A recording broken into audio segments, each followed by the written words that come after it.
بسم اللہ الرحمن الرحیم. جب آپ واشروم جائیں واشروم میں شک وہم نہ کریں، یہ ناپاک ہے، یہ ناپاک ہے، وہ ناپاک ہے، یہ اس طرح نہ کریں. جب آپ واشروم چلے گئے تو اس میں حرج آ جائے گا. المشقت تجلب التیسیر. لہذا آپ یہ سمجھیں کہ میرے لیے سب کچھ معاف ہے، میرے لیے سب کچھ کیا ہے؟ معاف ہے. پاک میں نے نہیں کہا، معاف، ورنہ حرج آ جائے گا. علماء اس جملے کو سمجھتے ہیں. ہاں اگر آپ لوٹے کو صاف کریں، جگہ پر 2-3 لوٹے پھینک دیں تو ٹھیک ہے، لیکن پھر آپ جو وہمی ہوگا وہ کہے گا اب تو مجھے بھی قطرے لگ گئے. ہاں، لہٰذا وہم اور شک نہ کریں. آپ یہاں پر چھوٹا بڑا پیشاب کر لیں، پھر اپنے آپ کو 3 انگلیوں سے صاف کر لیں. اس سے پھر ڈیلا اور ٹیشو پیپر آپ استعمال کریں.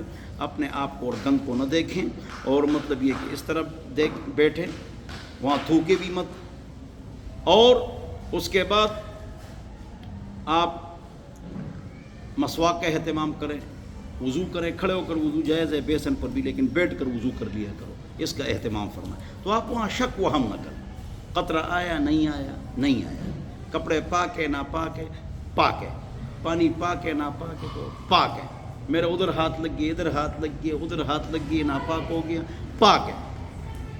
یہاں بچہ بیٹھا ہوگا، یہاں بچے نے پیشاب کیا ہوگا، میرا ہاتھ لگ گیا، پاک ہے.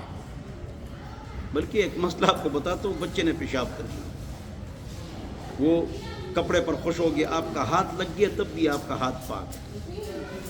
اور آپ کا ہاتھ اگر گیلا تھا پھر بھی اگر اس کو لگ گیا تو آپ کا ہاتھ ناپاک نہیں ہے. ہاں اگر اس سے پانی بہہ رہا تھا پھر ناپاک ہو جاتا.